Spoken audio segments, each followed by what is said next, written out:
3, 2, 1, 2, 3, 2, 3. Wait, 4.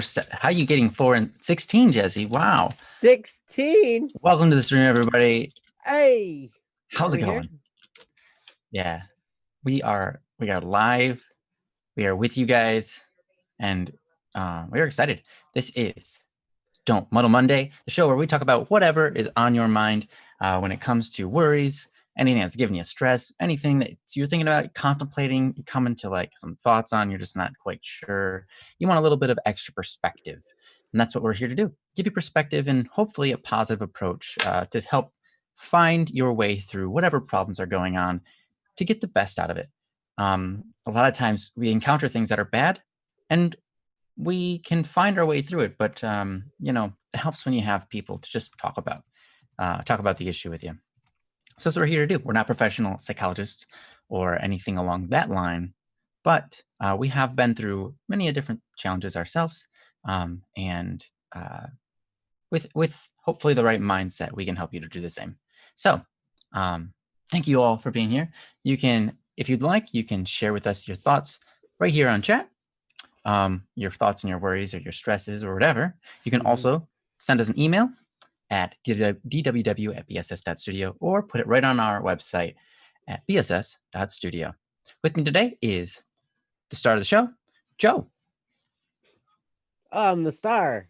Yeah, see if you know. Bling. Bling, shing. Beep boop beep boop beep boop beep boop beep boop beep boop beep boop beep boop. That's what stars make. I played a game where stars made that sound. Really? Beep boop beep boop beep boop beep boop. Yeah, it was a Super Mario RPG, and they would go beep boop beep boop beep boop beep boop beep boop beep boop beep boop beep boop beep boop beep boop beep boop beep boop. Yeah. Wow. It was a beautiful. Actually, it was one of my favorite songs from the series, but it was just a little kind of, what do you call that? A little melody, very short and repetitive, but it was pretty. Anyways, beep boop, beep boop, beep boop. Also with us is our Princess and Jesse, who are behind the scenes helping us work things out and get the show, making sure that the show is the best we can make it for you guys. Thank you all for being here in the chat with us, by the way. Yes. It's great to see you, and it's also awesome to have lurkers too. So if you're just lurking, thank you. We appreciate you. So yeah, how you guys doing today? How you doing, Joe? Man, I'm so great. You wouldn't even believe it. I got to get up extra early today. I love it. I was there for that. You were there. Part of it. Yeah. Yeah. You weren't there when I got up though. You were probably still I was when I got up. Yeah, but I wasn't with you. Yeah, right. I wasn't in your bedroom while you got up and I'm like, hey, no, good morning. That would have been cool if you'd have freaked out. I would have freaked out? Yeah. Because when I wake up, I'm freaky looking. I look like this, except to sleep. That's freaky. Yeah, it's freaky. I think I've seen that before, actually. Yeah, and then I get up and I'm like, or something. I don't think that's quite right, Joe. I've seen you get up before, and I don't think I remember seeing that face. That's what I feel like. That's a little bit more accurate. Yeah, that's it. Yeah. That was good. Yeah, perfect. Nailed it. Yeah, nailed it. First try. Awesome. How you guys in chat doing today? You got a 2-hour break between streams? What? 2-hour break between streams. Oh, okay. So Jeho was with us. We played. We were playing D&D until like 4 o'clock in the morning because we didn't start until 12 a.m. Yeah, or something like that. Oh wow. Yeah, and so we got around to it. We finally played for a while, and then we ended at 4, and then you guys started at 6. So it was only 2 hours between streams. Man, BSS is everywhere. One time. We are all over the time spectrum. Yep, Twitch and YouTubes and all kinds of stuff. It's funny. Like my kids were asking me if I'm a YouTuber, and I guess I'm like, I guess I kind of am. I'm on it every day. Are you a YouTuber? Sometimes twice a day. That's weird to think about that. I guess I never identified myself as a YouTuber. Yeah, I wouldn't identify myself necessarily as one either, even though, I mean, like, I do to an extent. Like, Are you a YouTuber? Sure. Yeah. But that's not my major source of income.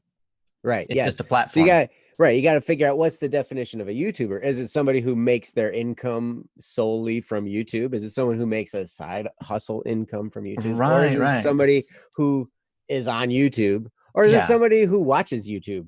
Are Because you a in that YouTuber? case, Yeah, I watch it all the time. everybody's a YouTuber. Yeah, exactly. Right. Yeah, no, it does. I guess it does depend on how you want to say that, right? Yeah, this show is brought to you by YouTube. This show is brought to, like, literally brought to you by YouTube. Wow. And Jesse. Nice. Great minds, man. Great minds. Yeah. That's awesome. I'm with you. I'm glad you did not have work today. I'm glad you didn't either, Jeho. I'm jealous. Yeah. Ryan is a model. That's my other job. No, I'm just saying that the majority of the money that's made through my content is not on YouTube. It's more so made on like platforms like Spotify.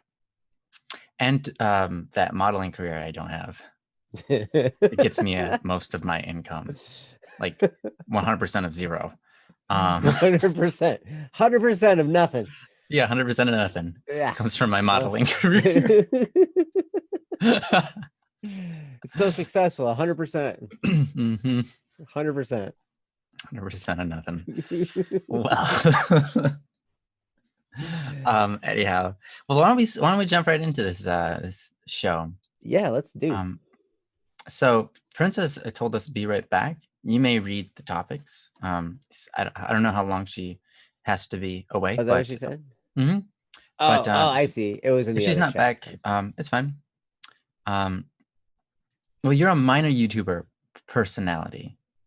Okay, numbers and the such.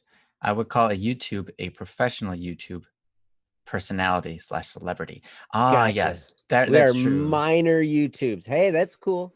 Yeah, because you have your YouTubers, which are YouTube celebrities, personalities that you know of, like Ryan Higa, whatever, and who's that guy? Felix, I forget his PewDiePie. PewDiePie. Yeah. Unspeakable. Dude Perfect. Dude Perfect. Yeah, there's a lot of people on there that are YouTube celebrities, and I would call them YouTube celebrities for sure. Anyhow, so I'm going to go through the list of our catalog, our backlog rather, of topics. If I call your name, feel free to drop a "Yo, what's up, your mom" in the chat. Yo, what's up, your mom in the chat.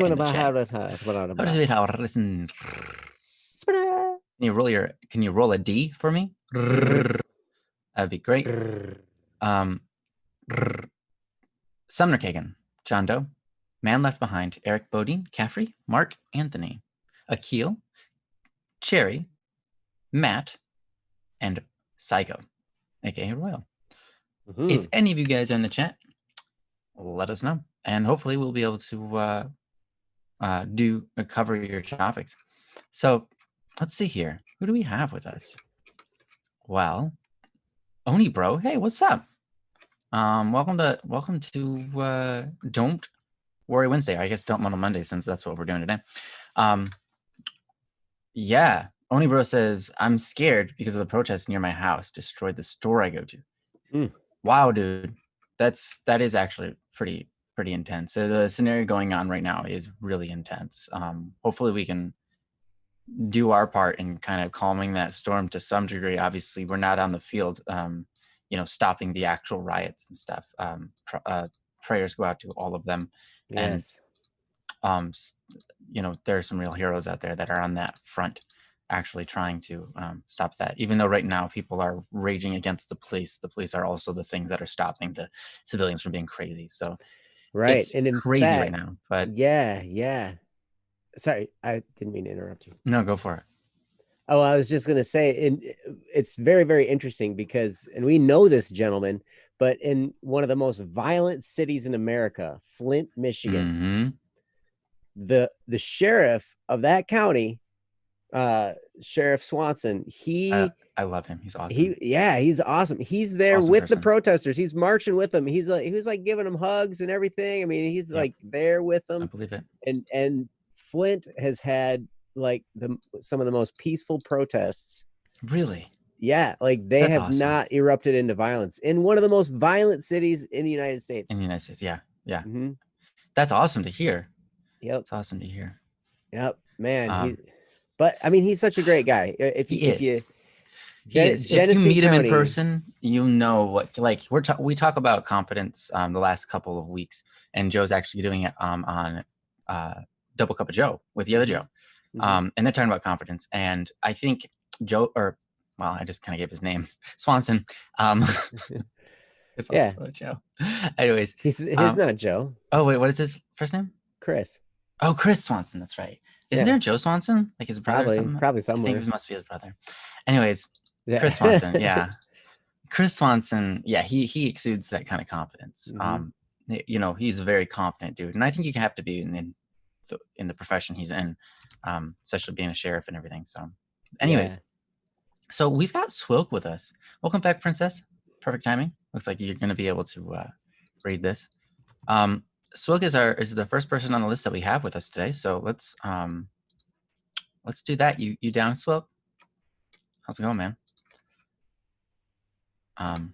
Obviously this might be a slow day, so we might have more chance to talk about the current situation in America that's going on a little bit later. But let's get to some of these topics. So this one, perfect. Thank you, Princess. Yeah, Swilk says I'm down. Rocks. Let's do it. Yeah. All right. So this one is from Matt, aka Swilk, in the chat here. It's titled "A Post for Lonely People." A post for lonely people, and it reads as follows: Hello, hello. I hope you all are having a good evening. This is going to be a longer one. I hope that's okay with you. I'm going to talk about a couple of things on my mind recently. I want to preface this by saying right now I feel fine and even good about this topic. But as I think more and more deeply about it, the more it seems that this might actually be an underlying issue with a lot of my current troubles. And hey, an outside perspective might be the exact thing I need right now. The long and short of it is, I feel lonely, I guess. And for me, this wasn't always a bad thing. I'm an introvert who enjoys their alone time, after all. You could even say that I find the idea of loneliness alluring in a way. I'm deeply fascinated with the concept of isolation in fiction. One of my favorite poems I've written, like Pollution, fixates on loneliness a lot, and even my current favorite instrument song is called A Sound for Lonely People. A lot of the time, I find solace in being completely self-dependent. But then again, that's exactly the problem. When I want friends or social interaction or deep conversation, I might make the first move in the emotion of the movement, but after a while, I recede back into my default settings, being alone. Because that's what's comfortable for me. I'm unreliable as a conversation partner, and I need to acknowledge that. I romanticize the ideas of great friends and relationships in my head, but in real social interaction, I get tired of it all so easily. I genuinely need a lot of alone time, but there are still moments when I wish I had someone to turn to. Now, I mentioned in the beginning that this is a particular problem is contributing to other problems in my life. Originally, I wanted to post a topic on how I'm not able to celebrate all my successes enough lately. And while self-confidence might be a large factor in that, topic for another day. I can't help but feel that there's something else at play, namely recognition. You see, I've gotten a fair share of recognition before, when I mainly did digital fan art for people I looked up to. But now, I do art mainly for improvement, not acknowledgement. I draw with paper and pencil, and I don't show my work that much lately. And now I tie it back to loneliness. I feel like I don't have a lot of communities or friends to show my stuff to. Strangers on Discord and Reddit don't really care to see all that I put out. My successes are almost anticlimactic or empty because I feel like I'm the only one excited about them. Small communities like this one are amazing for sharing, but at the end of the day, we all have our own dreams to chase. And why use time on someone's work whose life and personality you barely know? So, to be 100% clear, I don't blame anyone in this community or any other community for not chasing down my work and showering me with compliments all the time. That would be absurd. This is completely my own doing, but I don't know. Princess talked about love language a couple topics back. So this is weirdly fitting, but 99% of my sense of being loved comes from words of affirmation, compliments, kind words, etc. Now, I'm very glad to say that affirmation recognition isn't my main or even my secondary goal of creating. I find myself a higher goal in telling stories, but is it wrong to want that extra motivation, that cherry on top, those compliments? After all, it's dangerous to invest yourself completely in what others think of you, and recognition can be like a drug. My want for positive acknowledgement might become unhealthy if I feed it too much. Anyway, hoo boy, I went on a bit of a tangent there. This was a long wall of text, but here's the bottom line so you guys can have more concrete topics to discuss. Should I sought after friends and conversation even when I don't feel like talking to anyone at that point? Should I search for more communities to post my stuff on so I can feel more accomplishment from sincere positive feedback? How do I feel more reliably social? Thanks for reading. It means a lot to me. Signed, Matt/Slook. Thank you. Yes, Thanks for reading thank that, you. by the way. That's great. Mhm. Matt, yeah. First of all, this was great read. I enjoyed hearing your perspective on all of it, and I think you're I mean in the right line of thinking on a lot of this. You're debating different. Uh, you're kind of looking at something. You're going deep into it. You're reflecting on it. You're going far enough to go, okay, here are my options here, but this could cause bad things later, bad habits, and I recognize what those could be, and I could take this other route. Is that correct? And I really like that you're juggling this and you're really thinking logically about all of this, and even logically about your emotions in this. I think hands off to you. I think it's awesome. Um, so very very well written and very well thought out. Mhm. I really appreciate that. I think that you're obviously exuding great wisdom and knowledge here. You know yourself well, and I think that's super important. So many times, most of our struggles come from not understanding ourselves, and I think this is a moment where you're looking at yourself and you're coming to understand. Okay, I want this because I like this feeling, but is that something that I should go after? Because a feeling can cause motivation, which could cause us to do greater things. I think that again, just this is a great topic too. So very well done. So what should you do, right? In this situation, you enjoy being alone, you enjoy alone time, but you also you know dream of friendship and those type of activities. But then when you are in them, sometimes you realize that maybe you're not that great at them. You're not great socially, and your dreams don't necessarily pan out to the effect that you desire. And I think that's a common theme throughout our entire lives, and it's not a bad thing. But there's definitely a couple of things that we could talk about here on that as well. So, but without any further ado, I'm going to give it over to Joe so he can shed his perspective and light on you from his personal experiences in these type of situations. Because I know Mhm. Joe also likes his alone time, Mhm. but he's also one of my greatest inspirations for social interactions. When I was, when I was young, um, Joe seemed to be on top of that, and I think that he's always been really good at social engagement, social interactions, and it kind of inspired me to become better at that myself. And I think that Joe will hopefully have a lot of really good things to say on that manner. But yeah, take it away, Joe. Thanks, Ryan. And thanks, Matt, for this topic. This is great. And there's a spot in the middle. First of all, you're exuding a lot of wisdom especially towards the end, where you recognize the fact that, hey, I want some recognition. I would like to have that, but I'd also realize it's kind of like a drug, so I don't want to like go too far. I mean, and you're exactly right, because these things can become like drugs, and we can become an addict to some degree. But in the middle of your topic, you said, so in real social interaction, I get tired from it all so easily. I genuinely need a lot of alone time. And that is so true for introverts. One of the things to remember about one of the main differences between introverts and extroverts is introverts recharge their batteries by themselves. Extroverts recharge their batteries with other people. Right.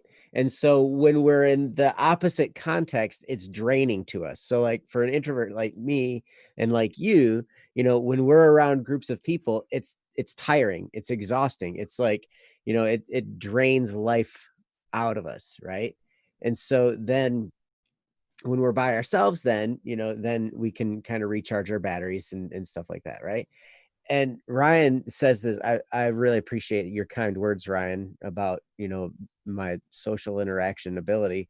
It took a lot of practice and a lot of reading to learn that stuff. I had to read a lot of people skills books, books like How to Win Friends and Influence People, How to Have Confidence and Power in Dealing with People, How I Raised Myself from Failure to Success in Selling. Which that book, even though it says it's about selling, it's actually about interacting with people. I mean, it's in order about to sell human something, nature. you kind of have to appeal to their human nature and Right. stuff. Well, because a sale, like the whole idea about sales, people think of selling as something like, I'm going to get one over this other person. Like I'm going to sell them something they don't need. But this guy, Frank Betcher, who wrote this book, he's like, no, that's not it at all. You got to find out what they need and then sell it to them. You don't sell them something they don't need. If you don't have something they don't need, you don't sell them anything. Like, but you find something that they need or want and get it to them. But in order to get to that point, to find that out, you got to get to know them. You got to talk to them. You got to figure out what makes them tick. You got to figure out what's going on in their life a little bit, so you can kind of figure out if you have something to offer. And if you don't, then you leave them alone. It's no big deal. You part as friends and you love each other and whatever, right? But the thing that's interesting, I had to read all those books to get good at this, right? But it's still is exhausting to be around groups of people.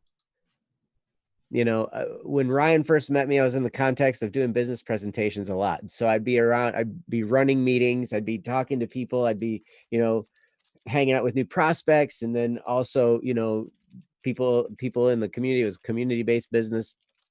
And so I was around all this all the time, and I'm always shaking hands and talking to people and dealing with them. You can't do that anymore, by the way. The COVID-19 stuff, there's no handshaking, social distance. But at any rate, it would tire me out. We're in these groups of people and I would be absolutely exhausted. And so I would be drinking energy drinks on the way back. I always had, like, most of the time when I was going to where Ryan lived, I lived like an hour away. So I had an hour drive, right, from where I lived to this town, where Ryan was living, right? And I was there like 4 nights a week or something like that. Yeah, it was amazing. I was like driving back and forth. And so I'd be there for a long time, and I'd be with all these people and I'd be absolutely exhausted. And then I'd have an hour drive home and I'd be slamming energy drinks, but I'd have that alone time. Right. And so by the time I got home, I was feeling a little bit better. And then I'd be there by myself too. And, cause I wasn't married at the time. And, so I was there and I'd have my alone time, and then I'd work all day, which, even though there were other people around, I was an instrument repairman. So we were kind of in our own little worlds. Right. And I'd always have headphones on. So I'd kind of be by myself, but then I'd be out hanging out with people, and it was exhausting and tiring.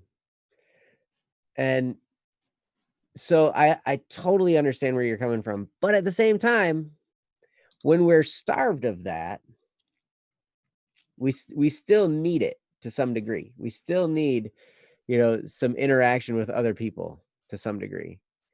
It's really hard to go a long time without talking to somebody.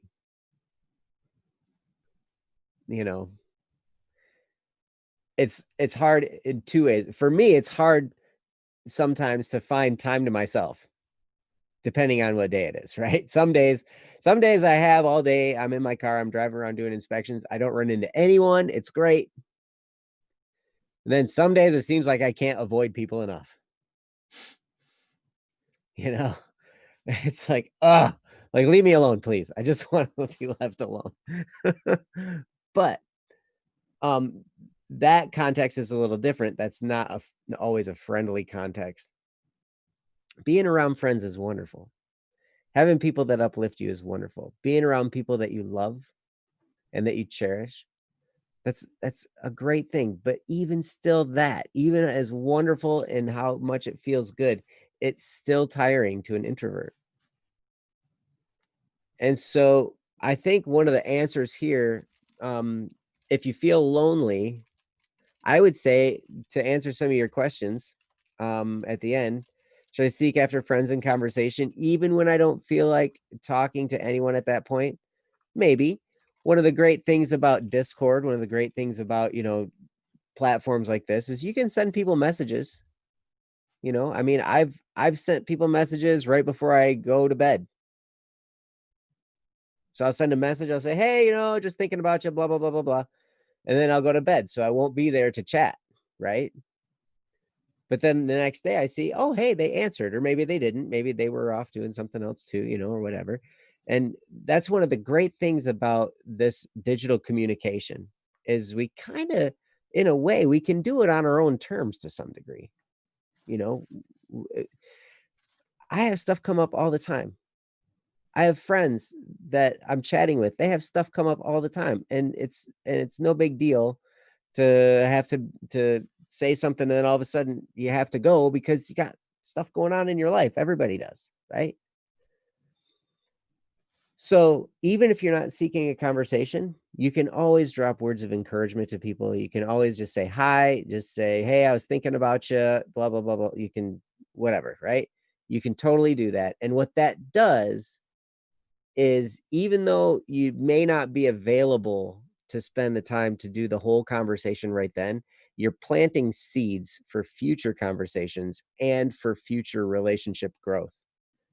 Every time you say something encouraging to somebody, anytime you are a positive force in somebody's life, I'm not saying you move them in a positive direction, but just you're like a light.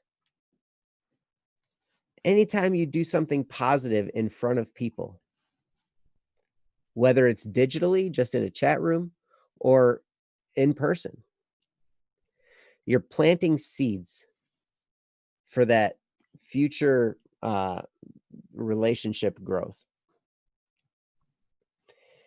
And it's a wonderful thing, because sometimes you can spend too much time with others and they get sick of you. I don't think it's possible with Ryan. I don't think I could ever get sick of Ryan. I haven't yet. That's good. Thanks. I haven't gotten sick of you either, man. We're good. That's good. Mm-hmm. I'm sick of me. Oh, wow. I think that's a lot easier to get sick with yourself. Just like, can you get me out of here? No, you can't. Okay, well, stuck with it. Yeah. And then from your second question, should I search for more communities to post my stuff on so I can feel more accomplishment from sincere positive feedback? Maybe you could try. I mean, I guess it depends. It depends on what direction you're planning on going. I don't want to creep you out, Matt, but I have plans for you. You created this wonderful Black Static and Swerve logo. Mm-hmm. And I love it. I love that feather. Mm-hmm. I love the font you chose. I love the way you drew the brackets. I love everything about how you design that. You're an incredible graphic designer. And I'm like, man, we got to find more projects where we can put graphic stuff on it. And then see if we can borrow some of Swilk's stuff, because man, he's so good. Or maybe he can license it to us or something, because I can totally see a lot of your work on shirts, hats. I mean, we're talking about the feather hats, right? I mean, like, sorry, Yeah. I'm gonna get ahead of myself, and then we're gonna get at it. But like, dude, you're like a marketer's dream with your graphic design. So anyway, I don't want to go much further than that because I don't want to like be too creepy, but just know you got a tremendous talent. You do. Even when you're not hearing any recognition or having any concrete accomplishments at time, understand there are people in this world that are thinking about you and your work. Okay. And with that, I'm going to turn it over to Ryan. Yeah, no, I really like pretty much everything you said, of course. It was great. And including the end. It's so true. If you go, there are times in life where, you feel perhaps unnoticed. You work hard, whatever. You're not getting recognition or whatever, right? There are times when you don't even want recognition, right? You work hard on something, you're like, you want people to see it, but you don't really care, you know? You don't want people to like spend too much time on you, or make a big deal of something. And then you have the other times where you're like, you're feeling into it, and you're like, it'd be nice to have, some recognition. But regardless, there are always people who are thinking of you, who are looking at your stuff, who are appreciating it to some degree. And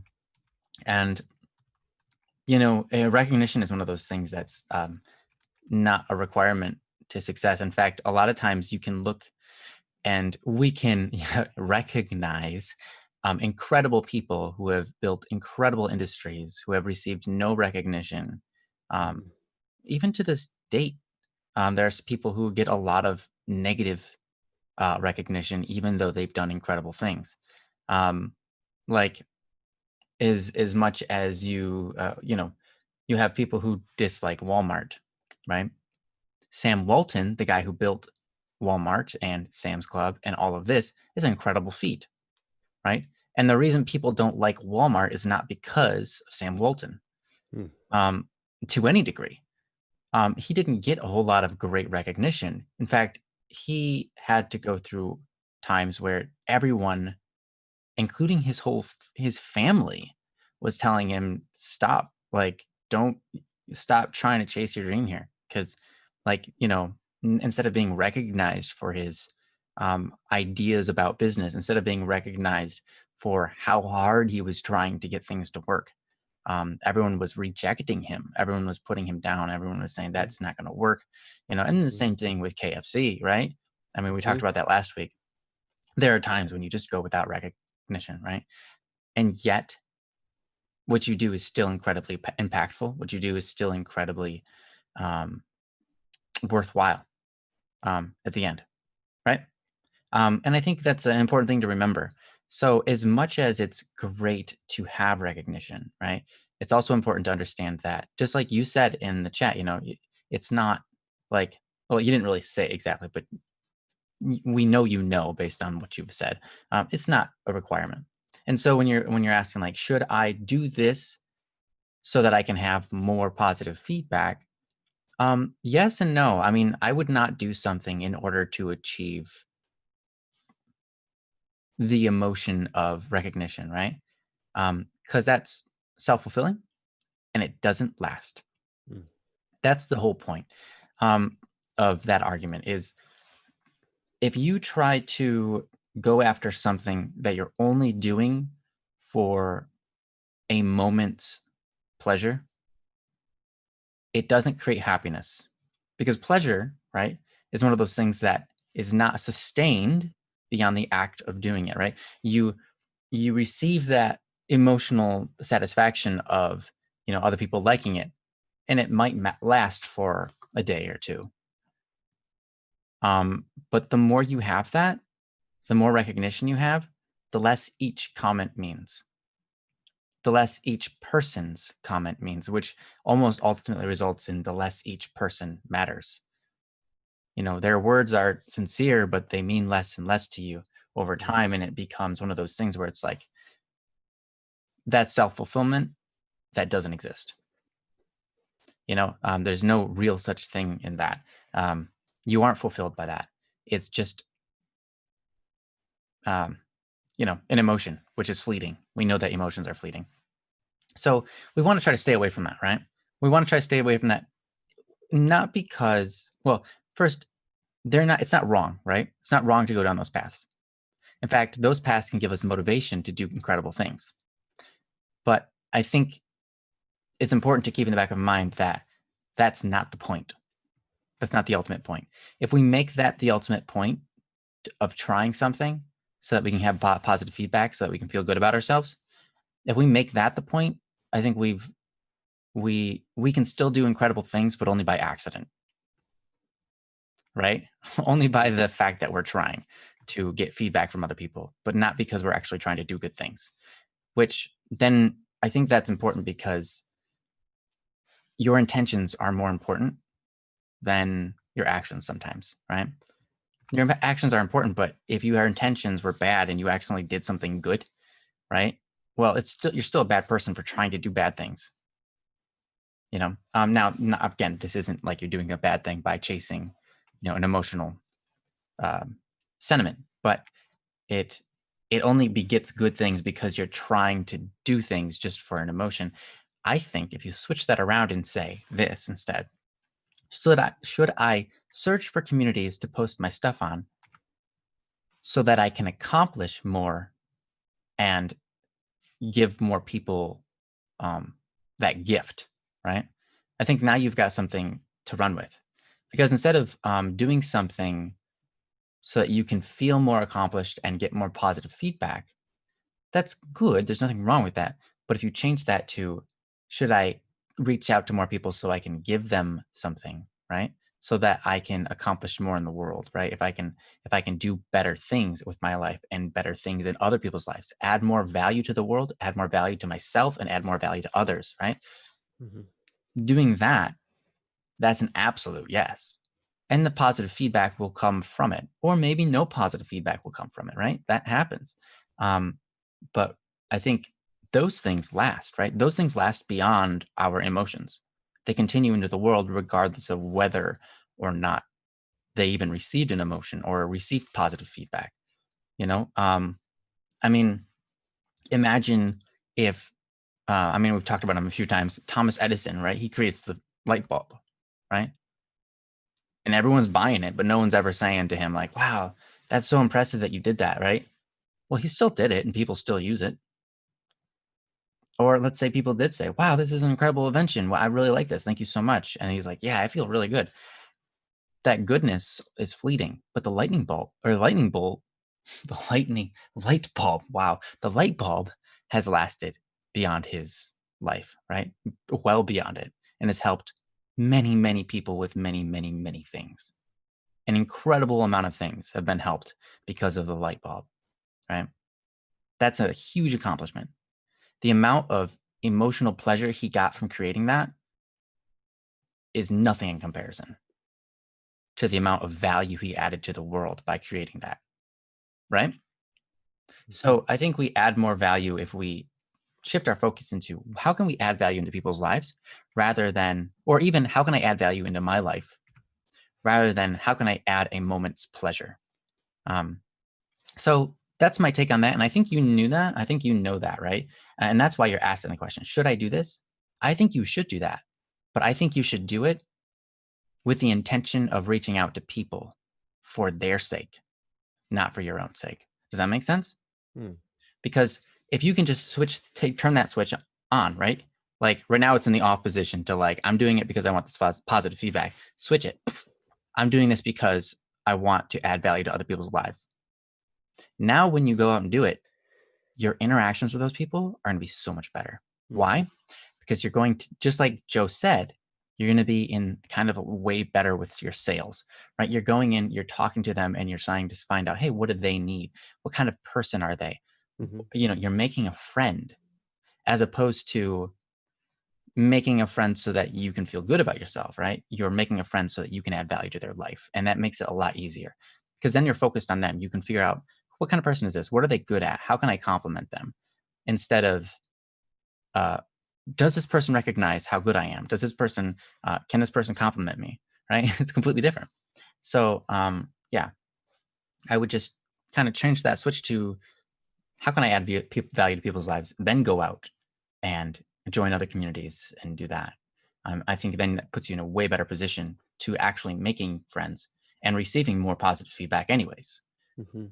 Because they're going to see you as a person who's trying to do good things for other people. And they're going to be like, wow, dude, you're awesome. As opposed to someone who's trying to impress them. And they're going to be like, this guy's like a pushover. Like, what's going on? Like, he's just trying to come in here and show us all his stuff and like feel good. Like, that has nothing to do with us. That has nothing to do with me. Why should I care? You know? Mm-hmm. So that would be how I would approach that. And I hope that makes sense. The other thing, of course, is, should you spend more time with other people when you don't feel like being around people? I think we all need a bit of that, right? We do. Why? Because we have to put ourselves outside our comfort zones in order to grow. We need change in order to change.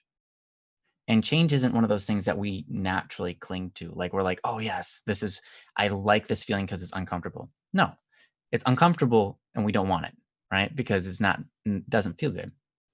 But we need it, right? In order to grow as a human being, in order to get what we don't have, we have to go where we aren't, right? And so when it comes to alone time, right? And you're a type of person that likes their alone time, just like I do, right? I found myself more and more capable of being around people when I spent more time forcing myself to be around people. My battery wouldn't get like emptied so fast that Joe was talking about that like your battery, your energy for the day, it gets drained super fast in those type of environments if you're not used to them. But if you can get used to them, right, it drains slower and slower and slower. Like, and it comes to a point where, it becomes almost natural to be in that environment and it doesn't drain so fast, you know? Mm-hmm. So I would say, yeah, even though I wouldn't say, if you're in the middle of something, don't just stop what you're doing and you go, oh my gosh, I should be spending time with people right now. If you're doing something, just continue what you're doing. But if you have a moment of time where you're like, I'm not really doing anything, I feel like being alone, maybe I should go talk with people. Do it. Because again, that's how you grow as a human being. You put yourself in environments you're not used to. Then you experience them and then you get stronger at them, right?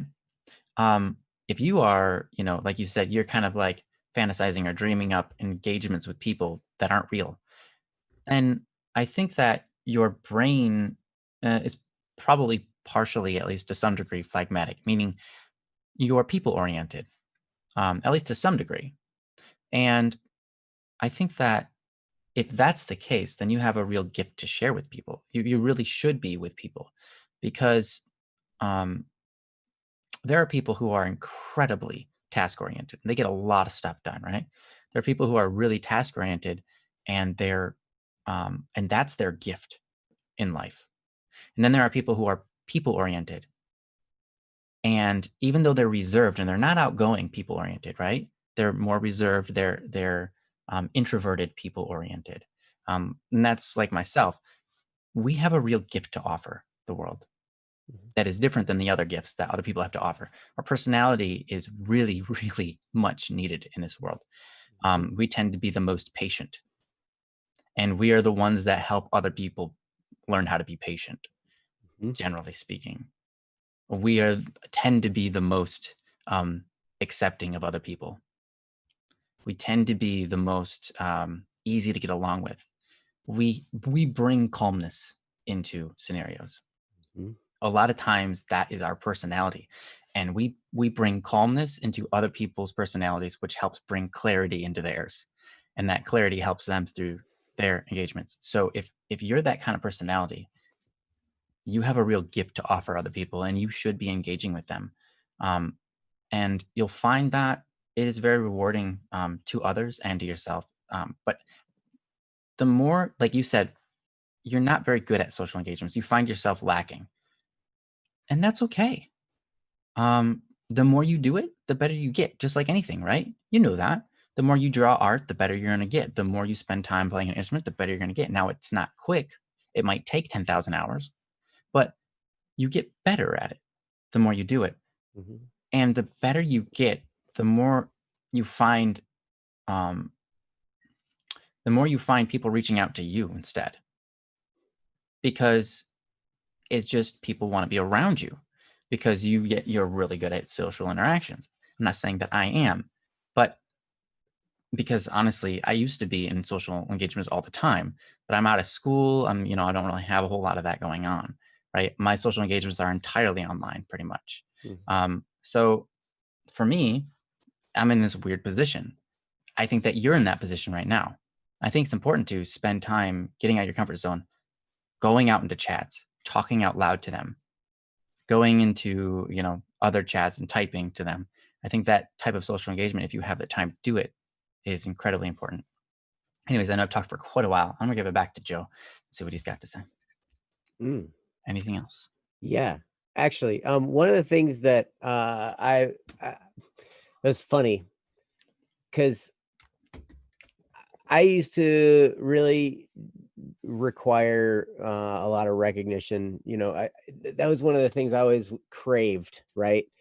I guess require is a bad word, but crave is a better word. Like I would always crave recognition, respect, or just some kind of accolade, and I would work hard for it, right? I would work hard to try and get somebody to notice some of the good that I did, right?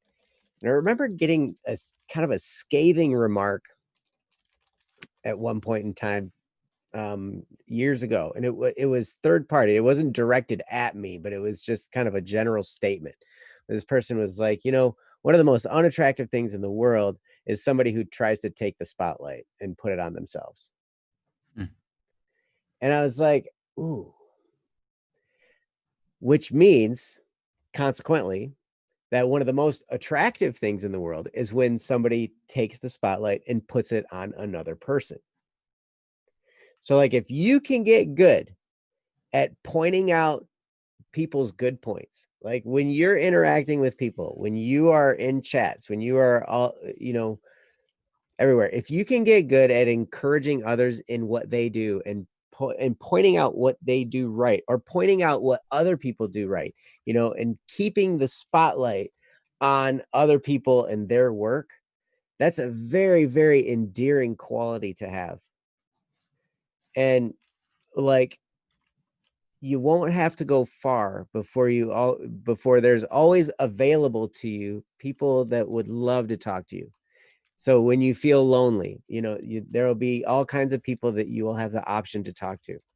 When you need to be alone, they will respect you because they love you, because you're the person who shines a light in their world. And so it's like, if you need some alone time, they're going to be understanding of that. But that's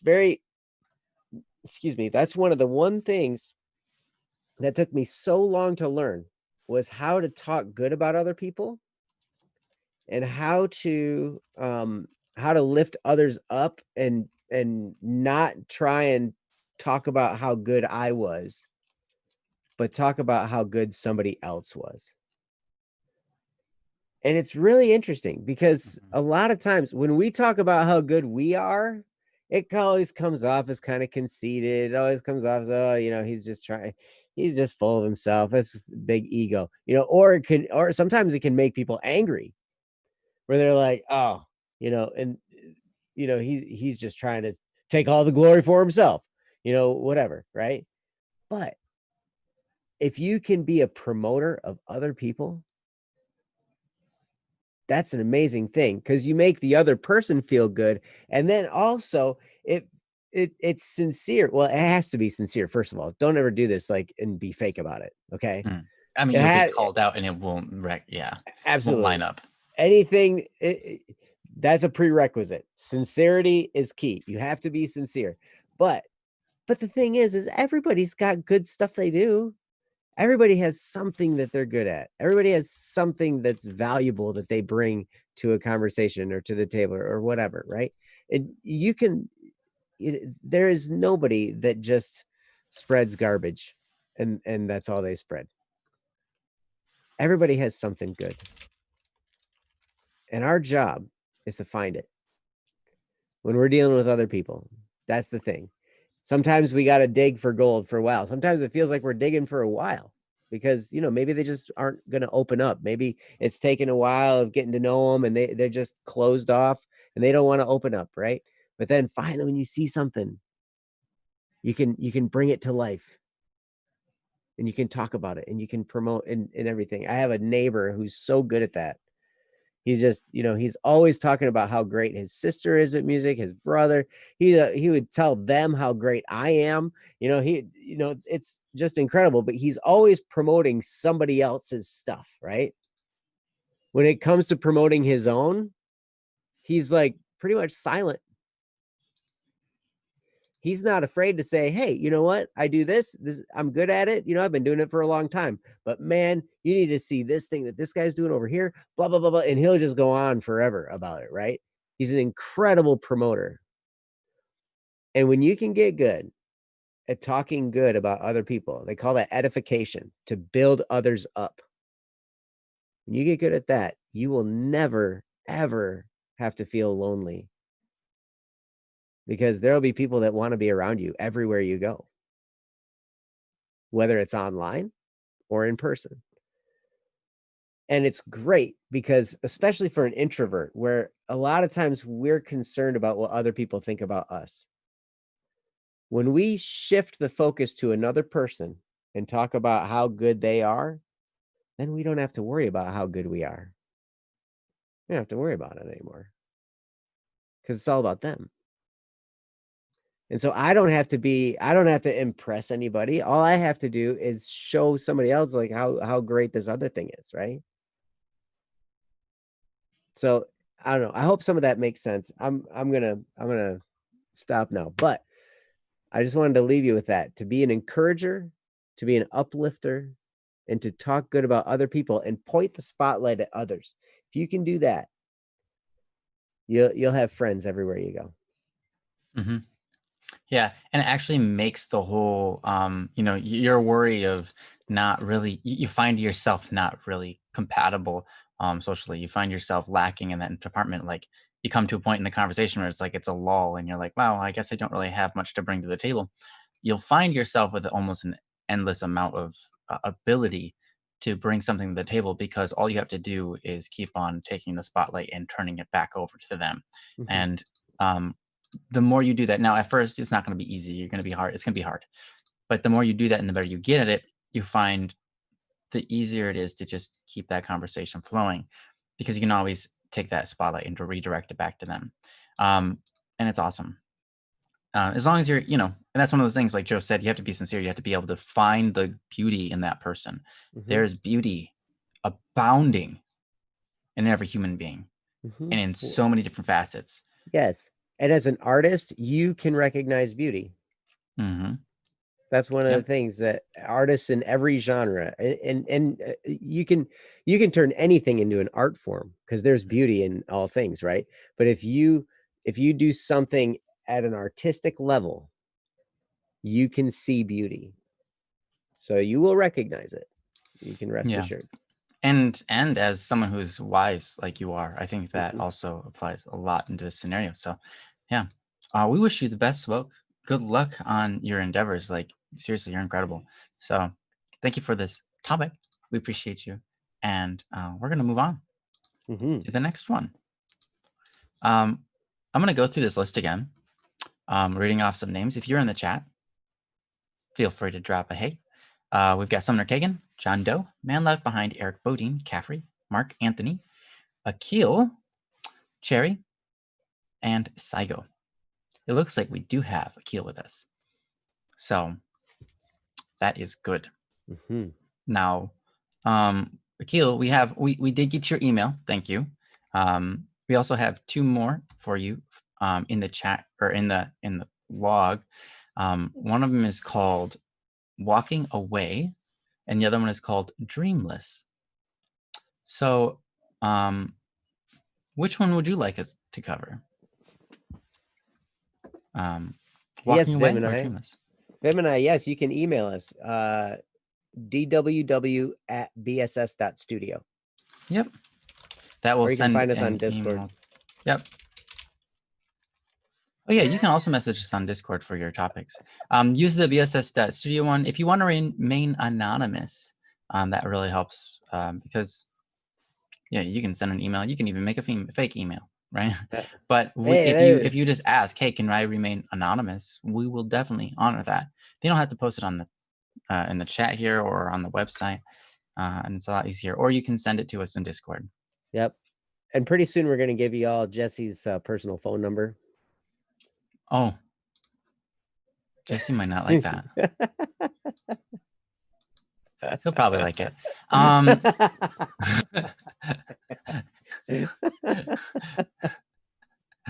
Yeah.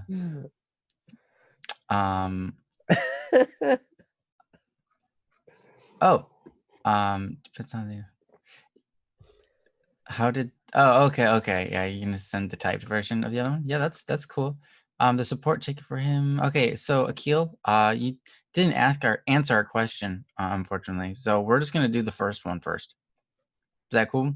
This one's called "Walking Away," by Akil, and yeah. So yeah, feel free to click on that link, guys, if you want to read along. There it is.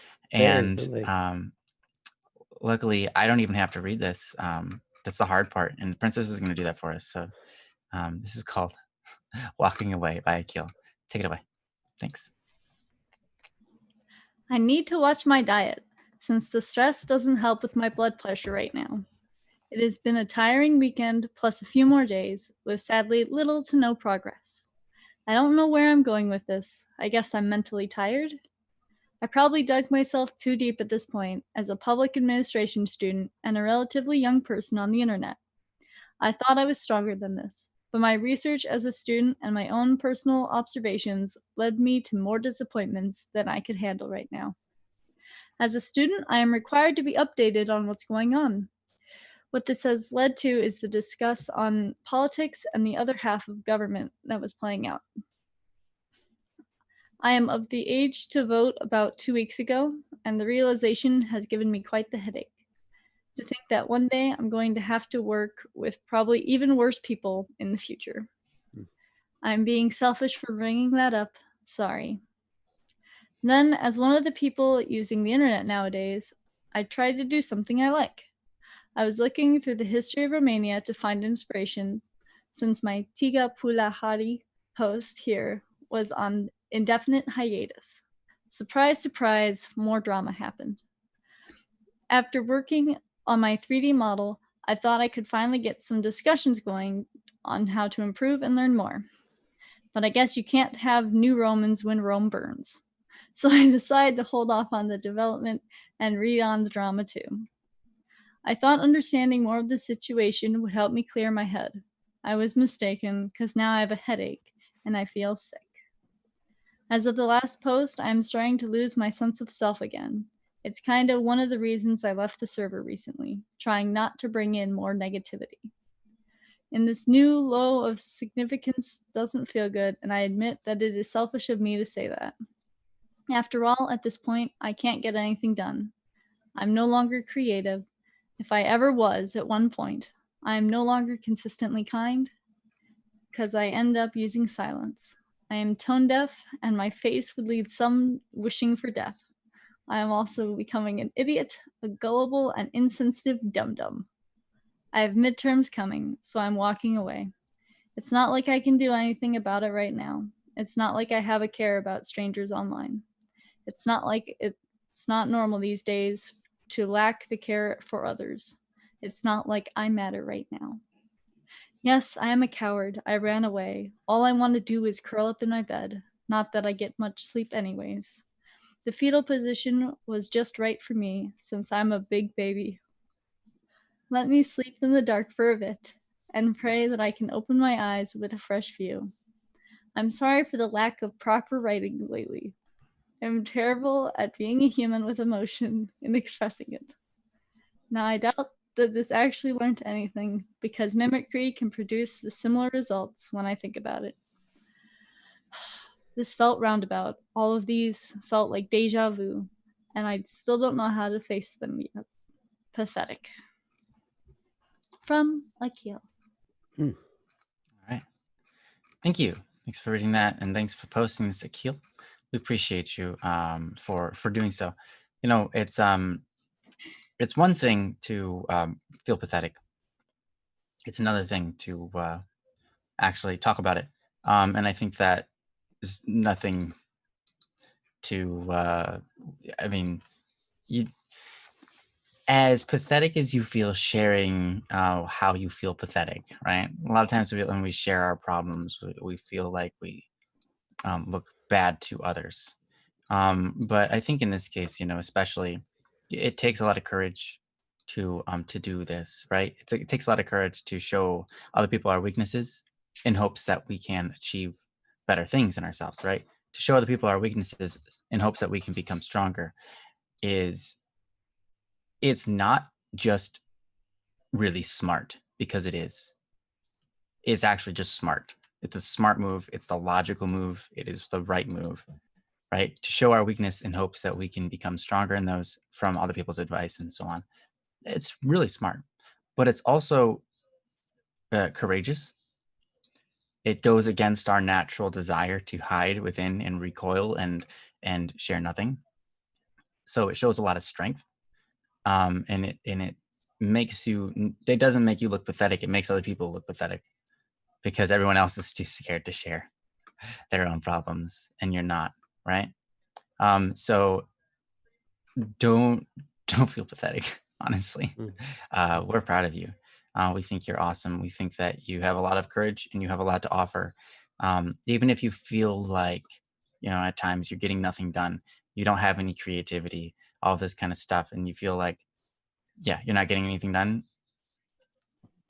You don't realize what you're getting done. You don't realize what kind of gift you're being to the world, because you can't see everything from God's view. You can't see everything from a view outside of yourself. You don't know what kind of influence you have in the actions that you make. Not everything is an action of getting something done. That's not where all value comes from, right? Sometimes we feel like, because we live in a world where we prioritize and value objectives over people, and those people better be getting objectives done, or else their time is not valuable. Their time spent is wasted. And I don't think that is true at all. In fact, we find ourselves more and more with the opposite of that, because as much as getting something done matters, we are a gift in ourselves. And there's a lot more. We can talk about that a little bit later, but I'm going to give it over to Joe and see what he's got to say about this topic, about all this. So yeah, thanks for sharing with us. And your, I don't think you have any reason to feel pathetic. I think that you're incredibly brave, and you have a good heart, even if you feel like you don't sometimes. Even if you feel like, you know, all you do is complain and stuff, you know, you have a big heart. Sometimes it's hard to recognize that in ourselves, because we are ourselves and we don't see other people, and we don't see it from their perspective. But anyways, yeah, go for it, Joe. Thanks, Ryan, and thank you, Akil, for the topic. You have a wonderful way of expressing yourself that draws emotion. You know, I must have I have to point that out, because you really do. Like anytime I read something that you've written, or I hear you talk and stuff, like, you have a way with words that really conjures emotion, and it really helps people to feel what you're feeling. And and I'm amazed at that, because I have a real struggle with that. It takes me a really long time to come up with something that, you know, might make somebody feel a certain way. Excuse me. Akil says, I was just stubborn, felt insecure lately with how family trial is going. Being lowest in hierarchy made me feel so small. Absolutely. I understand that. And because I noticed the the mentality that at least the second half of your post comes from, it definitely comes from a place like you're in a dark spot when you wrote that. I could tell. And interestingly enough, I didn't have time to count them all, but you gave yourself a lot of labels in there. You're basically okay, like, so there was insignificance, there was selfish, I'm no longer creative, no longer consistently kind, I'm an idiot, gullible, insensitive, dumb, I tone. like that one. Yeah. Dumb. So you've got a lot of labels for yourself, right? And sometimes we can feel that way. However, those labels are not who you are. It might be how you feel. I certainly have felt all of those ways at different points, sometimes many of them at the same time. And I like I'm appreciative of your update here that you were feeling insecure with how your family trial is going. And I'm sorry, that's a tough situation to go through issues, especially with family. It's people close to you, and it's, yeah, I totally understand how that can be difficult. But understand, inside you is not these things. These things might be what you feel like right now. And maybe you feel like them for a long time. Maybe you felt like that for a long time. Maybe sometimes it feels like it's just getting worse. But as Ryan taught me, every single one of us is so uniquely valuable. It would blow our mind to see each one, to see if we could see ourselves the way God sees us.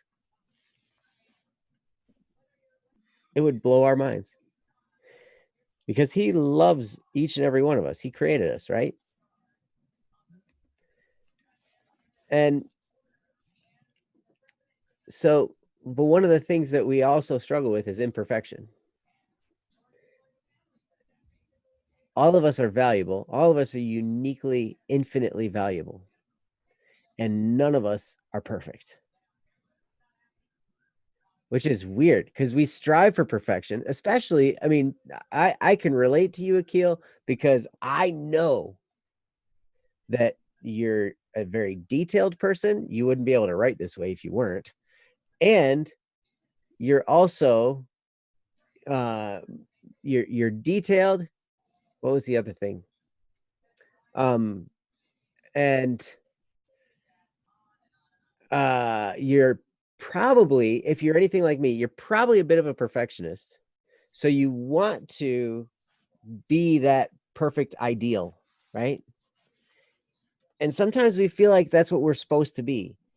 The way a lot of media is set up, like we're supposed to be perfect or else we're terrible, right? If we're not perfect, we're awful. And, and sometimes, especially highly detailed people, we get that kind of mentality. And it's like, oh my gosh, if I don't hit every last little bit of it perfectly, then all of it is garbage. Right? I feel like that more times than I would care to admit on a live stream daily. And it's a challenge. It's a challenge every day. And I have to surround it with a whole lot of prayer and a whole lot of being reminded of, that I have friends. That's one thing that probably helps me more than anything, is to know that I have friends. Friends like Ryan, friends like Joe, friends like all of you guys. I come here and I do these chats, or I do these shows, and you guys are here in the chat. I read your guys' topics and stuff, and I'm like, there are friends, and I want you guys to know that I consider you all my friend, and so you will always have a friend here. And Princess gives out my Discord information. We have an email you can send us. You can find me on bss.studio. You can send me a private message. All of that stuff. Do not be afraid to direct message me.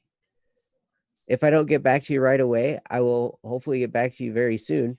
But I am a fairly busy person. Thank you, Princess. Tara considers all of us a friend. Singular mass. Singular mass of friend. Yes. But sometimes that's Right. what we need. Sometimes, and especially right now when we're quarantined, we can't go anywhere. Now things are starting to open up a little bit right now, and a lot of people are forcing things open with their protesting, and all that kind of craziness. But you can absolutely reach out online to any of us. I know Joe on Double Cup of Joe, he does that from time to time on our show. He's like, please direct messages, please. This is where we are. We would love to talk with you one-on-one. Absolutely. And we love that. And Akil, no matter what you're going through, I hope you remember that there are friendly faces here. And we think you're valuable. Even amidst all the labels you might put on yourself, amidst all the problems that might be going on, everything, we understand that you're not perfect, and we're just totally fine with that. Because we know that you're valuable. We know that whether, like, I love how Ryan put it, whether you're bringing something to the table or not, it does not make a difference to your intrinsic value. And it doesn't change how much we love you. We're going to love you no matter what. You're stuck. Sorry. You can't escape. You cannot escape our love. It transcends time and space.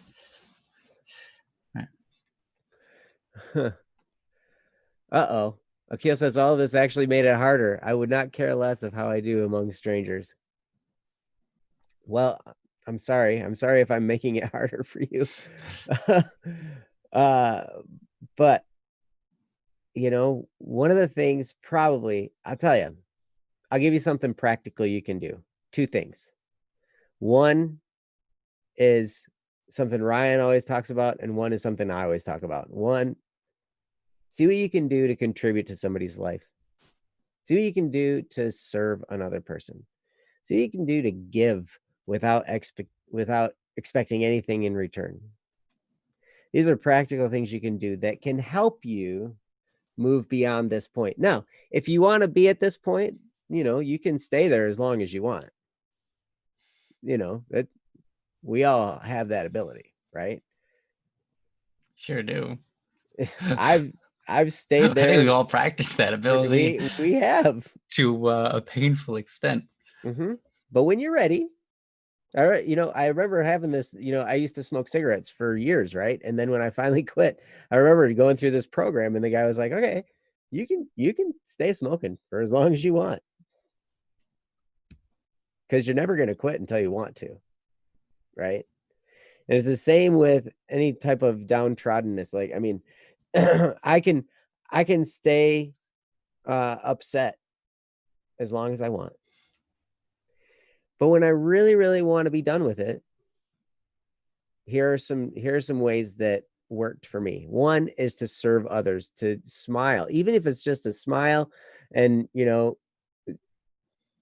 smile with my eyes, because I'm wearing a mask everywhere going on. So you have to like try extra hard to smile with your eyes if you're going to smile at somebody. So, but that's one thing, to give. And it doesn't have to be material. It can just be a smile. It can just be a kind word. It can be something. I'd say a handshake, but social distancing. And the other thing is get up and do some exercise. It wouldn't be Joe advice without exercise. That's right. But seriously, it helps. And with that, I'm going to turn it over to Ryan, because he's got some way more wise things to say than me. Yeah. He'll say something helpful. Oh, I don't know. Yes. Yeah, I mean, I kind of in the same boat as Joe.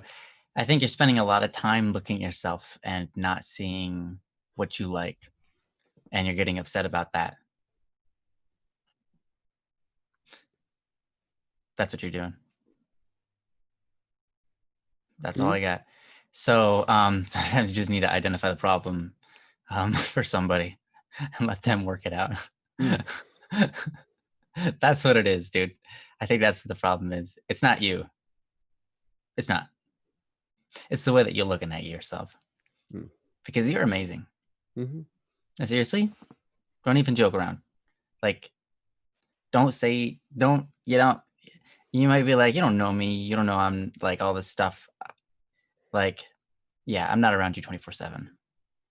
You're not around me 24/7 either. Do you like me? Probably not. But you do like Joe. I'm not around Joe 24/7, but you know who is? Joe. Joe's greatest critic? Probably himself. And I even sing the song, Do You Love Me? Do you want some more of me? Tell me now, because I need your love. Just tell me now, because I need to know, because I need your love a lot. Come on, God, do you love me? I knew you would know that song. Oh, Greg. You guys like Joe? And Joe's not perfect. Why do you expect that of yourself? God didn't make you perfect. So why are you expecting that? It's great that you want to be.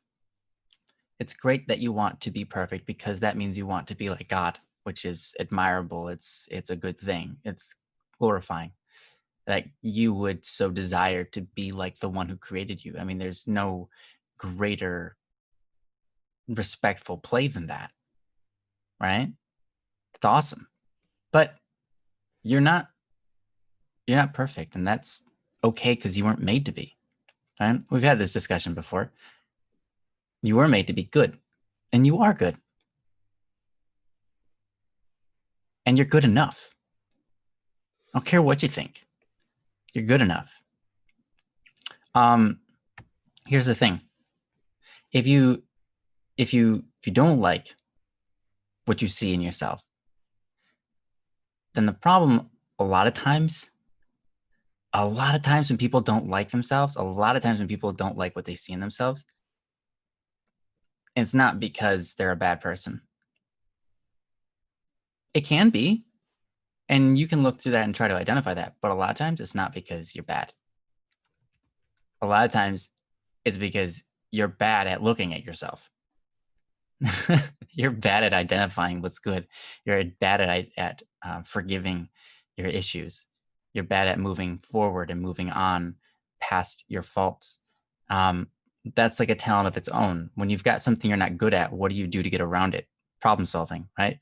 When you have a function or a component that doesn't work in a laundry machine, how do you get around that? Do you replace it? Do you try to find a way to bypass it? You know, I used to work on code scripts. Now I'm not as good of a coder as Jesse by any means, and he knows that, and so does my brother. But I would find the most creative and undesirable ways of coding something that anyone could possibly imagine. I'd be like, I don't know how to do this other than using like 15 phrases that refer to each other and clog up the computer's CPU to get this one thing done that could probably be done in one line. But I don't know how to do it. So I'm going to be really creative with what I know to do. And that was actually one of my strengths. I was proud of myself for being able to come up with ways of doing things with what I understood. And I think that that's a talent, right? That's a talent of its own. And I think that we all need to practice that when it comes to ourselves, because we have our strengths and we have our weaknesses. What can we do with what we have? Let's not focus so much on what we don't have, right? If you focus on what you don't have, you're ungrateful. Right? Don't be ungrateful. Don't be like, God, you should have made me a better person. Right? And I'm not saying you would, but that's kind of what you arrive at if you're always bashing on yourself, if you're always, feeling like you're not good enough. Instead, look at what you got and use that. Look at what you got that's good, and train there. Work hard on that stuff. Don't worry about what your past is, what your problems have been, what you're not that great at, because that doesn't matter, right?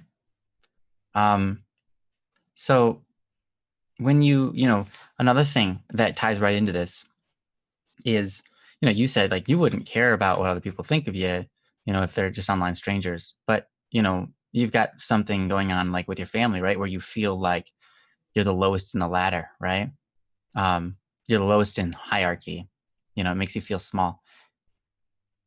It makes you feel insecure because being the lowest makes you go like, oh, I want to be better. I want to climb this ladder. I want to be higher in the hierarchy. I want to prove myself, right? And so you're trying to prove yourself. And just as you said, as soon as you start trying to prove yourself, it's ironic at how things play out, and it just makes you look even worse, right? Yeah, I mean, you wrote it perfectly. Yeah, I was getting desperate to prove something that ironically made you lose all the growth you worked for. You just lost track. Isn't that funny? How it's like we are punished for trying to prove ourselves by when we try to do so, we end up lacking so much in all the areas we worked so hard on. I mean, I've literally gone through that process before, like trying to prove my worth or trying to prove that I'm awesome to, a girl I liked or whatever, right? And then me showing the worst sides of myself by trying to do that, right? The worst sides of me coming out into play, me getting nothing done, me spending all of my time trying to impress someone, and in the end, I've done no act which is impressive. I've done nothing to improve myself or their lives. All I was trying to do is impress, right? I think that's an important sign of, hey, you're getting the wrong idea here about who you are. You're getting the wrong idea about why you're here. I didn't put you here to like so that you can, like glorify yourself. Which is, there's nothing wrong with that, but at the same time is you don't glorify yourself by proving to other people that you're better than how they see you. You glorify yourself. You show people you're better when you stop worrying so much about yourself and you put that focus on other people, right? And we just talked about that in the last one, but it's true here too, right? When we just like, Joe said, I would talk about this. Joe's right. When you spend time putting your efforts on other people and lifting them up and showing them how you can help them by helping them, that makes you look good, right? If you spend your time trying to look good, you end up focusing on yourself and not other people. Mm-hmm.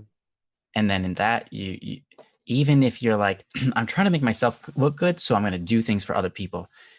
And for some reason, it always works out that you just look like the bad guy.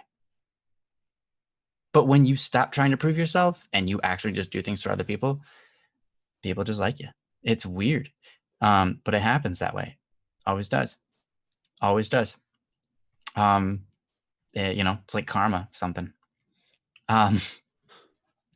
But yeah,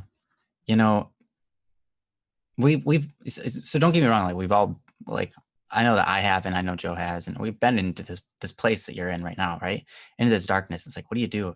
Especially when you're like, you don't like yourself and all this kind of stuff. And you've heard us talk about it many times. And all I can say is, I think you know what to do. I think you know how to get out of this. You just got to do it. Right. And not everybody has the same route out. Not everybody has the same path in life, right? But I think it's important not to worry so much about how you look to others that it clouds your vision about what you're capable of, right? In fact, when you come into a scenario and it's like, I'm capable of all of this, but nobody else knows it, and you want to make sure they know it, you've got the wrong mindset, right? What you end up doing is you make yourself look like a bad guy again. So instead, you look at yourself and you go, I am a gift to the world. I'm capable of so much. Let's just give. Let's just Do those things for other people that adds value into their lives, and stop worrying about yourself so much in that regard, right? And you come up on top. The whole hierarchy thing, right? The whole hierarchy thing. It's funny because it's not real. We buy into it as human beings, but it's not a real thing. What do I mean by that? Okay. Let's say you work for a business. There's a hierarchy for a business, right? At any point in time, anyone outside of the business can just get a position higher than you. At any point in time, you can get fired. At any point in time, that business can put you in a new spot. And they could even promote you. Literally, they could promote you to CEO. They could literally take you and go, no, you're the new head of the company. Like they could just do it if they wanted to. Whoever's on top can do that, right? But also, so you're looking at it, you're like, okay, but only the highest person could do that, right? Nope. Because the government can at any point shut them down. So, the government's above them, so that's hierarchy, right? Nope. Because at any point in time, the lowest civilians of the world, right, can come with their pitchforks and kill them, and then the government's gone. Oh, so the government doesn't matter? Yeah, pretty much. I mean, we listen to them because they set the laws and their intentions tend to be good. And if we don't obey them, they try to kill us, right? That's the government. That's what government is. But we also have the ability to be smart. We also have the ability to think on our own. We also have the ability to govern ourselves and how we rule ourselves. We also have the ability to build a boat and sail away. We can go to a random uninhabited island and live there. Like those still exist in the world. We could do anything with our lives. Hierarchy is it doesn't matter. It like literally doesn't matter. We can do pretty much anything with our lives. Eventually, yeah, if we try to do certain things, we're going to get arrested. We're going to get punished, right? And you don't want to do those things, right? You're a good person. You want to do good things for people. So there's what's stopping you from doing good things to people. Hierarchy isn't.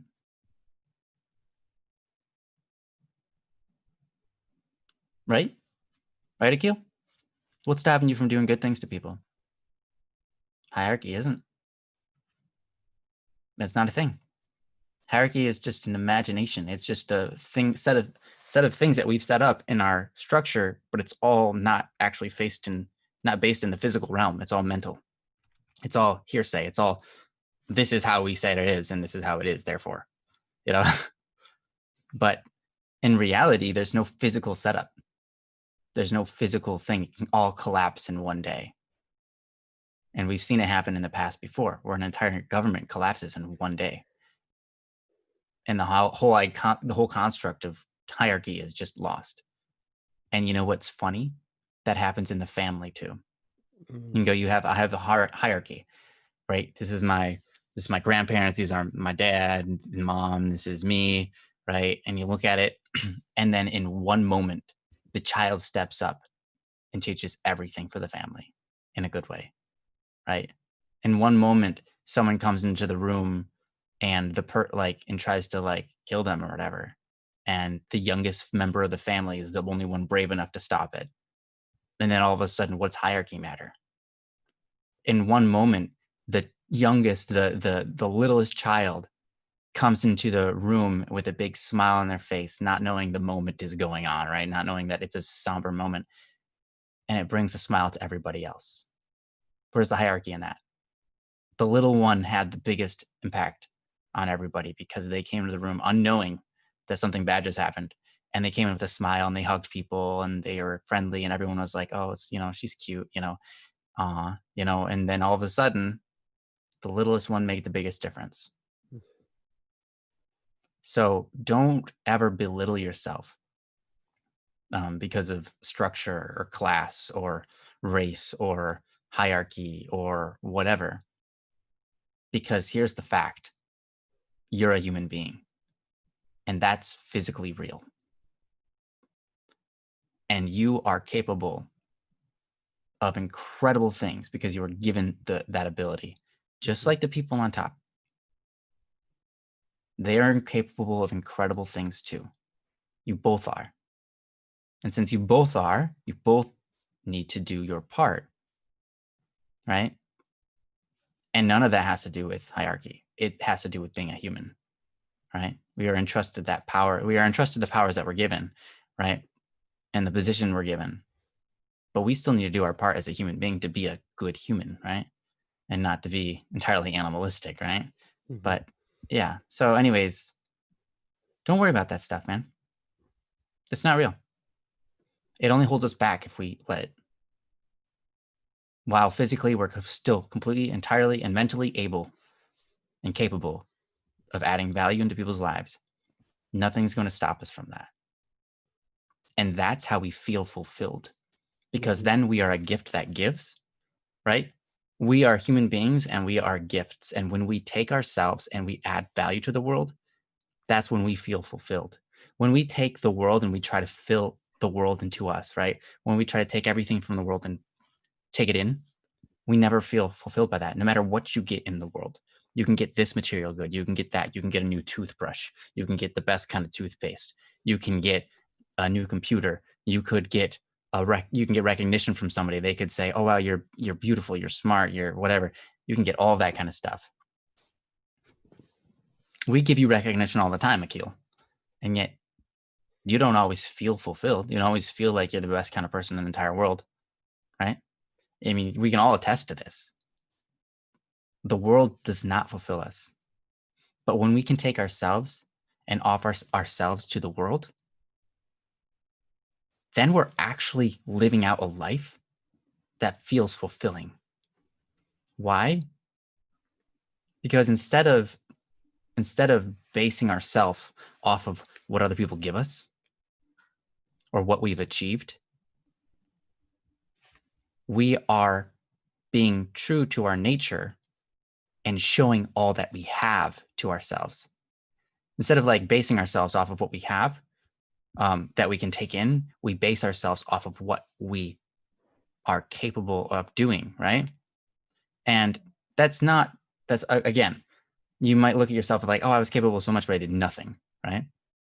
Nothing lost there because you're still a human being and still capable of all of those things. So just do them if you want. But when you give yourself, then you can, when you start giving yourself to the world instead of, and not looking at like what you have achieved, but just living that life of giving, you feel fulfilled as a human being. That's when you feel the best about yourself a lot of times, because that's when you're being yourself. That's when you're showing the truest form of yourself, the full power of yourself, right? When you look at like an anime or Dragon Ball Z, right? They power up and they're like, this is my ultimate form, and then they like, haha, I lied. This was my ultimate form, right? And we're leveling up, right? That's kind of how it is. When we give our full selves, right? We're powered up.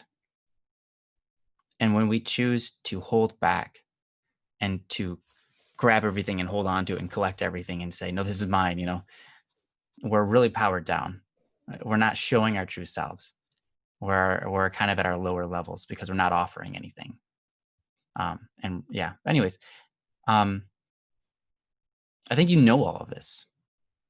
You just have to put it into practice and keep putting into practice. It's not easy. It's not fast. Mm-hmm. It's a matter of changing your subconscious mind in the way that you look at yourself. It's a matter of perception, and that's a habit. It can change, but it only changes through repetition, doing it over and over and over and over. But it happens, and I can promise you that it does, because it happened for me multiple times in multiple different ways in multiple different settings, and it's happened for pretty much everybody at one point or another. So, anyways, Joe, did you have anything else you want to add to this? Mm-hmm. Okay, good.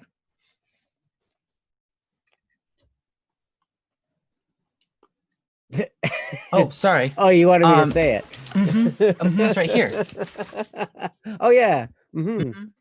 Also known as Waddles. He looks derpy when I do this. AKA Waddles. Who's Waddles? Mm-hmm. Mm-hmm is Sorry, Waddles. What? Exactly. What you had to say was Waddles? Mm-hmm is Waddles. Yeah, that makes sense. Yeah. So I said, "Did you want anything to say?" And you said, is Waddles. So therefore, what you wanted to say was Waddles. By the way, this character's name is also known but as Waddles is not an associated word. Yes. Yes, might be, but Waddles is not. Hashtag yes, it is. Hashtag yes, it is. Wow. Akil, as you do this, what Ryan was talking about, because you're gonna try, try and give into the lives of others, because that is fulfilling. Absolutely. As you do that, you will fail again and again. It's going to happen. I promise, because we're always going to be trying. And one of the things, because you are a detailed person. I know this. And you also like to do things right, and you like to do things the right way. And I know, because I know from experience, that when I do something a little bit wrong, it kind of messes the whole thing up in my mind, right? And so I had to seriously, I have to sit there and think of this guy. His name was Robert Rome, I think. Yep. I just have to think of him going, oh well. Yeah. Because seriously, that's the beautiful thing about this. We're gonna try and we're gonna mess it up, and it's okay. We're gonna go, oh well, and we're gonna try again, and we're gonna mess it up. Oh well. So I messed it up, and that's one of the reasons. Honestly, people give me. There are some of you who probably haven't heard this yet, but I used to say it all the time. I taught my kids what I'm the best thing at, and I trained them. They know what to say. I say, hey, what's Dad good at? And they're like, messing things up. I'm like, that's right. I'm the best at messing it up. And I kind of did that for my own therapy. Because in a way, that's a really smart move. Well, in a way, I had to learn to be okay with making mistakes, because I knew I was going to make them from time to time. I wasn't ever going to get everything right. It's okay to make a mistake. It's okay. And that's one of the things, like when you can admit that you made a mistake, oh my gosh, it's an endearing thing. It's one of those things that, like, people will be like, oh, he admits he's not perfect. Okay, cool. Now I don't feel pressure to be perfect, because I understand this guy's not perfect. He's really not perfect. I can be a little bit not perfect, and that'll be okay.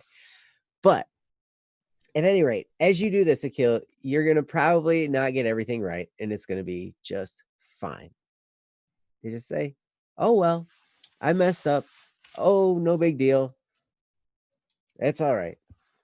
I'm good at messing things up. You got to be good at something, and that's what I'm good at.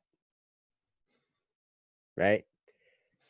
And another thing, like Ryan was also talking about, as you're looking for recognition or whatever, right? It was reminding me of the experience when we did our first album together, and it was playing in the loudspeakers for thousands and thousands of people in this huge arena, and nobody knew that it was us, because we did it anonymously. Our names weren't even on it. But it was playing for everybody to hear. Nobody knew it was us. We're just walking through there, listening to the stuff that we just spent way long time producing, and everybody's listening to it, and nobody knew. It was a weird but amazing feeling, right, Ryan? Mm-hmm. It was awesome. So, yeah. I'm telling you, it's okay to mess things up, and it's okay to be anonymous. It's okay to give without anybody knowing that it was you. And these are things that'll help you get out of that spot when you're ready. And that's all I got to say. Nice. Very good. Except his name is Waddles. I don't know why you gotta spread the lies, man. Like, you're a good person. I like you a lot. But Hashtag. sometimes you just say the things that are lies. Hashtag. Like, yeah. Thanks for commenting on my owls, guys, and talking about how their setup is animal cruelty or plush cruelty. It was really distracting, and I was trying to please everybody, but apparently it's not doable. Is everyone okay with this setup? Like, is this all right? That's perfect. I'm trying to fit them all in the frame for you guys. But if you guys don't like this one, I'll try a different setup. I mean, I can't please everybody, you know. Akil, if you're going to surpass me in mistakes, you're going to be doing a lot. If you're going to be passing Joe in mistakes, that means you're going to probably be doing a lot right, because you can't make that many mistakes without doing a few things right. Can't make that many mistakes. You know how many mistakes Joe makes, man. All setups are amazing because there goes. Oh, thanks, Slay. I love you. The tiny ones should be on top. They can't breathe. Excuse me? They can breathe just fine. They can't breathe. Okay. Do you see a mouth? Yeah. It's a little yellow triangle. It's called a beak. Yeah. This one's beak is fine. This one's beak, still fine. This one can't breathe. Hashtag fine. Hashtag you're doing it wrong. Hashtag you're doing it wrong. There you go. That one's on his back, guys. All right. See, he can still breathe. He just can't see with his one eye. All right. Here you go. All right. Now he just can't hear with his one ear, and that's fine. Beautiful. You don't need to hear with both ears. See? Yeah, you really only need one. Two is just gratuitous. Yeah, even. man. Yeah. We have gratuitous amount of ear holes. Yeah. And nostril holes and eye holes. Right. Yeah. But you know what we don't have enough of? Fingernails. That's right. We've only got we've only got 4 fingernails 8. on one hand. Yeah. And then there should be another 4 on the other hand. Arrest this man. And then we've got toenails, which don't do anything for us. We don't. You got to trim them. Yeah. What are you doing with those? They will cut you in martial arts if you don't trim them. Yeah. They hurt you more than they help you. There was this kid. He's like a 2nd or 3rd degree black belt, right? Mm-hmm. And he's doing his form and whatever, and he ended up cutting his own leg with his toenail. I've done that. And he was like, and one of the other instructors was like, "This is why you trim your toenails." Yeah, I've cut my leg open with my toes before. You're like, oh, my one leg itches, and then you use your one foot to scratch it, and you're like, and then you look down, and you're like, oh my gosh, I'm bleeding. What the heck? Yeah, it happens. What are these for? They're just self-harming mechanisms of the human body. They are. Akil, why'd you do that? Akil, it's your fault. I'm blaming it on you. Huh? That's your biggest mistake, growing toenails. Why did you do that? Anyways, thank you for joining us all. It's currently we got 10 minutes left, essentially. So I don't see anybody else here who's got a topic, other than Akil, because Akil does have another topic. But it's interesting because Saigo posted a topic, but he hasn't been here. So I'm curious if they want us to just do theirs without being here. But I could be wrong. I don't know. It's just odd because I haven't seen Saigo in so long. I hope to see them soon. They're always really great to be around. So anyways, hey, toenails protect you from small impacts on your toe tips. Okay. You're right. Well played. Don't diss the toenails. All right. You win there. I'm gonna give you that one. That was actually pretty clever. You're right. They do that. Yes, stay safe from your toenails. Yeah, they're like plating for the tips of your toes, so they don't get crushed when objects fall on them. Oh, but they get crushed all right. Yeah, but imagine you didn't have plating there. Still hurts. It still hurts. That's true. When you get up first thing in the morning and you walk to the pantry and you walk over there and you're half asleep, you know, and then you walk over there and you open the little door Mhm. and you look right here at eye level and a can of soup falls off.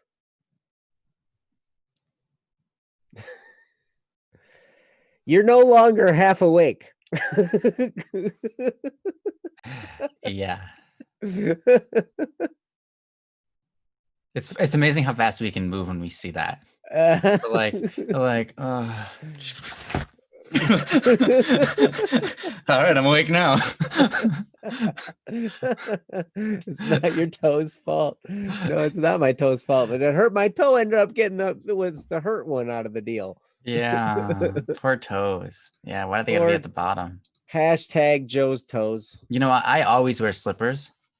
Like always wear slippers or shoes, and I can't tell you the amount of times that I've been protected from harm on my feet. Mm-hmm. And then other people, they hurt their feet a lot. And you know what's funny? Everybody who I know hurts themselves in their feet are the type of people who don't even wear socks in the house. And I'm like, around barefoot. Yeah, they walk around barefoot and they're like stubbing their toes all day long, dropping things on them. And I'm like, why don't you wear slippers? It gets too hot. Then don't complain when your toes break. All right. Don't go whining about your broken toes. All right. I'd rather be hot than have a broken toe. Of course, I love being hot. So I just love don't like being broken cold. toes. Do you? No. Oh, but I've had them before. Yeah. No, stop attacking me, Jesse. Actually, I was not referring to you.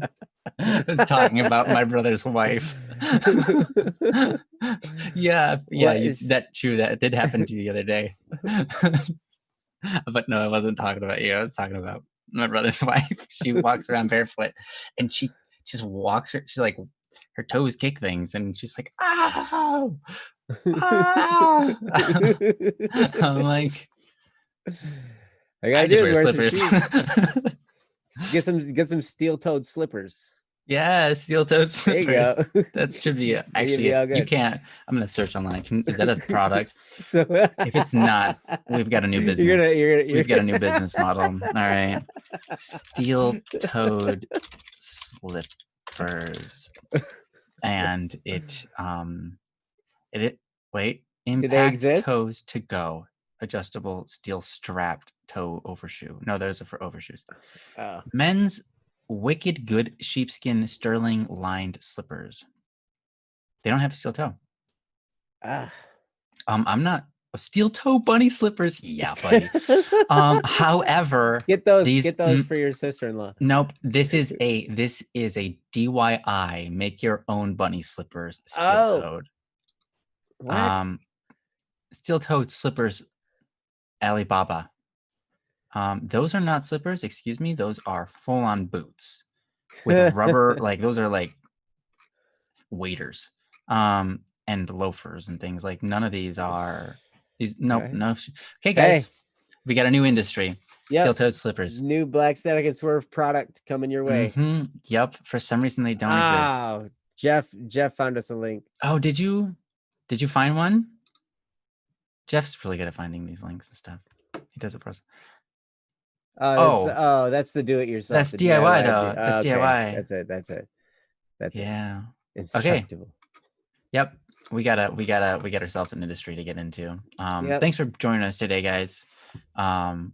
We appreciate you so much. We love you guys. We haven't derailed. Princess says we derailed. That's not derailment. Yeah, no, what do you mean derail? This is the end of the show. We can do whatever we want. Choose your own adventure time. Yeah. Adventure time was. Did you ever have those books? Choose your own adventure. Oh yeah. I had one. Yeah, man. It was Goosebumps. They're the best books ever. It was fun. Mm-hmm. Mm-hmm. I'd always end up dead or in a pit or something, you know, and like I think I got like 3 through where I did the right choice and then I died. And then at that point I was like, well, then I'm not even gonna pick if you can die. I didn't realize you could die. So I'm not gonna pick anymore. I'm just gonna look at what they are and take the option that seems like is gonna be the best. So I would go like open it, I'd be like, okay, page 59 or page 34. Let's try it out. All right. Nope, this is the one where I die. I guess I'm going this one.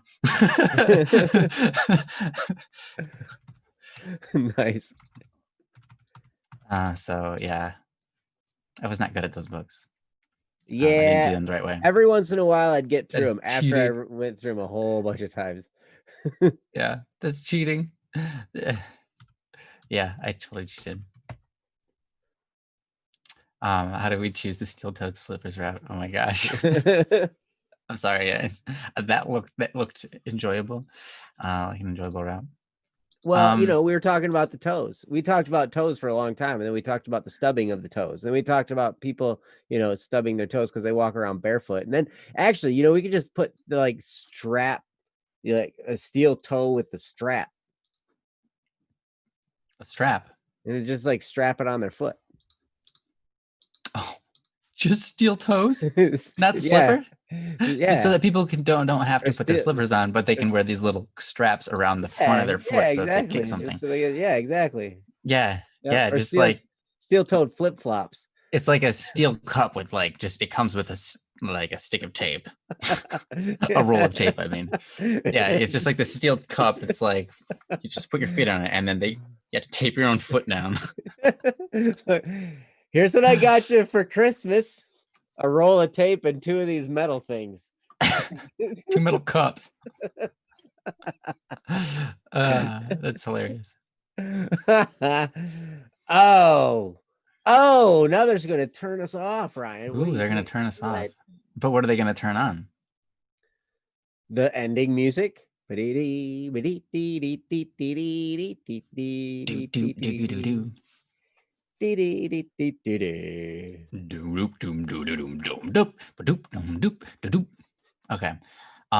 That's the music you guys are going to hear in only a few minutes or less. Real soon. Yeah. So thank you guys so much for joining us. We love and appreciate you all. Thank you for your topics.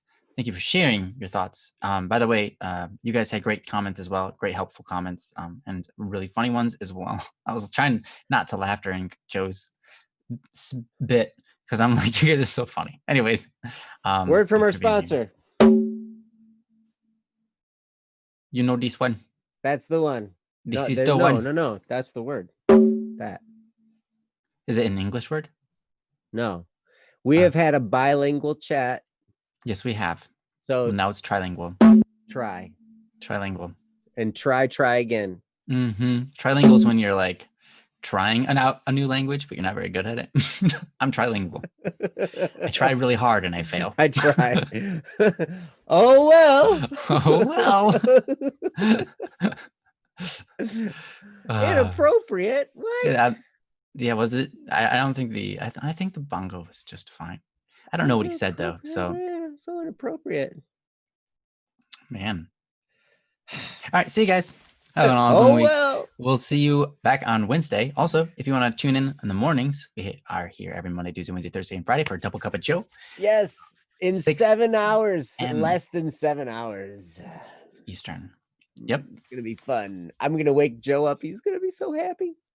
Yeah, he's gonna be so happy to be awake at that hour. It's gonna be excited. Yeah, it's ecstatic even. Yep. All right. Blessings. Love you. Bye. You guys are awesome. Peace. See you next time.